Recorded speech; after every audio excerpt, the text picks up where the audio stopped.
Ini adalah tugas pengajaran bahasa Arab dengan topik analisis kontrastif kelompok 10 dengan anggota Aulia Nikmatul Fauzia dengan NIM B0522011 dan Inayah Nur Azizah dengan NIM B0522033. Yang pertama, kita mulai dari pengertiannya menuju beberapa ahli. Yang pertama itu ada dari Ladu mengatakan bahwasanya analisis kontrastif merupakan kegiatan membandingkan fase 1 dengan fase kedua yang bertujuan dari sistem unsur-unsur pelatar belakang antara kedua fase tersebut, sehingga nanti hasil akhirnya dapat digunakan dalam memahamkan fase kedua. Yang kedua, ada pendapat Tarikan mengatakan bahwasanya analisis kontrastif merupakan kajian terhadap unsur-unsur pembahasan kedua untuk mengatasi kesulitan dan kesalahan kebahasaan atau berbahasa. Nah, menurutnya analisis kontrastif itu tuh sebagai upaya mencari definisi antara bahasa satu dengan bahasa kedua. Kemudian, tujuan analisis kontrastif. Yang pertama, mencari aspek-aspek kemiripan, perbedaan, dan bersamaan antara B1 dan B2, baik internal maupun eksternal bahasa dalam waktu tertentu. Yang kedua, memprediksi kesulitan yang muncul ketika belajar bahasa kedua dan berupaya menafsirkan kesulitan ini.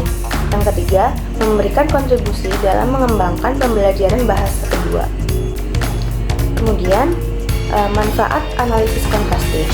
Yang pertama, klarifikatif, yaitu menjelaskan dan memperjelas kesalahan-kesalahan serta penyebab yang mendorong peserta didik melakukannya. Yang kedua, komplementer, yaitu melengkapi pemahaman pengetahuan peserta didik yang belum memiliki pengalaman memadai. Yang ketiga, kuratif, yakni membetulkan kesalahan dan mengatasi kesulitan belajar sehingga dapat berhasil dalam pembelajaran bahasa. Yang keempat, kontributif, yaitu membuat materi dan metode pembelajaran bahasa berbasis kebahasaan. Oke, selanjutnya masuk ke metode analisis komparatif. Dalam hal ini saya mengambil pendapat dari Tarikan yang mengatakan bahwasanya analisis komparatif merupakan sebuah prosedur kerja yang digunakan dalam bahasa dan memiliki 4 langkah. Yang pertama itu ada untuk membandingkan bahasa satu dengan bahasa kedua. Yang kedua itu untuk memprediksi atau perkiraan kesulitan belajar maupun berbahasa. Yang ketiga itu ada merumuskan atau menyusun ulang bahan yang akan diajarkan. Yang keempat yaitu memilih cara atau teknik yang digunakan dalam menyajikan pelajaran bahasa yang kedua. Nah, dengan analisis komparatif diharapkan pelajaran kedua bahasa ini dapat maksimal. Sehingga dalam hal ini B1 atau bahasa yang pertama diperlukan sebagai bahasa Arab murni yang dicantumkan dalam kitab al-Jurumiyah, dan bahasa kedua atau bahasa sasaran diperlukan sebagai bahasa Indonesia. Ada tujuan dari penelitian yang saya lakukan bersama teman saya, yaitu untuk mengetahui kesulitan santri-santriwati untuk pesantren Al-Insaf dalam memahami keilmuan bahasa Arab melalui kitab al-Jurumiyah. Metode pembelajaran. Fokus pengadaan studi kasus analisis kontrastif kelompok kami bertuju pada Pondok Pesantren Al-Insaf. Pondok Pesantren Al-Insaf merupakan lembaga pendidikan salafi non-formal yang didirikan oleh Kiai Haji Abdullah Sa'ad. Pesantren ini menggunakan metode pengajaran klasik berbasis kitab kuning sebagai inti pembelajarannya.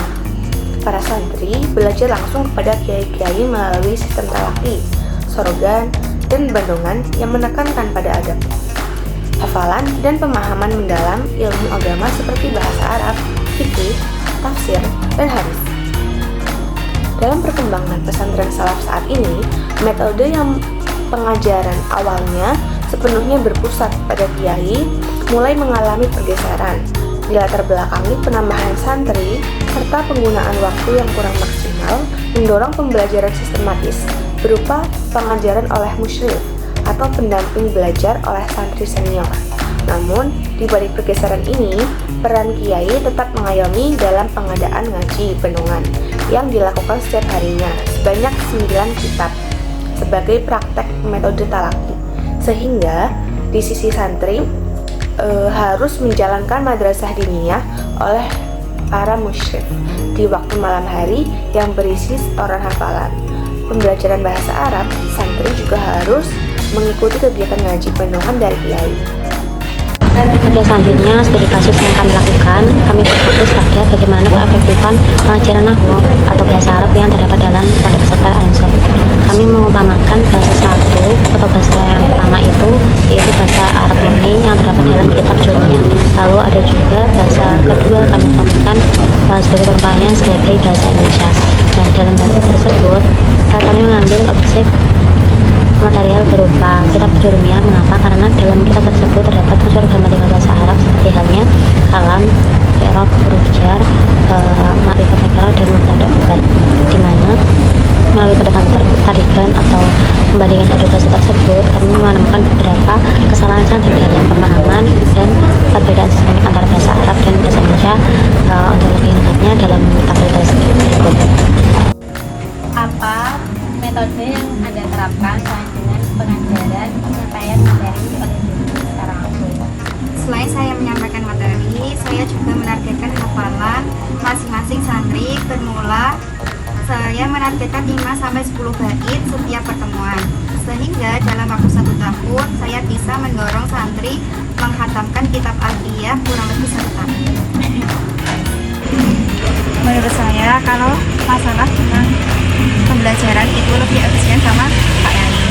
Kalau masalah yang terkait waktu itu menurut saya lebih efisien pada waktu yang sekarang, karena cenderung dilakukan pada waktu malam hari yang semua santri bisa mengikuti dengan maksimal. Berdasarkan pada tabel yang telah saya cantumkan tadi, dapat kita tarik kesimpulan bahwasanya analisis kontaktif santri-santriwati Pondok Pesantren Al-Insaf terutama dalam pemahaman bahasa Arab, kemampuan bahasa Arab masuk dalam kategori cukup, di mana masih terdapat perbedaan yang signifikan antara sistemik bahasa Indonesia dan bahasa Arab, di mana masih terdapat beberapa kesalahan yang dominan terutama padahal i'rab, fungsi sintaksis, gender, jamak, serta huruf jar. Nah, dengan adanya analisis kontaktif oleh tarikan, kita dapat mengetahui beberapa hambatan yang dapat diprediksi, dikoreksi, serta dijadikan acuan sebagai evaluasi pembelajaran Pondok Pesantren Al-Insaf ke depannya. Demikian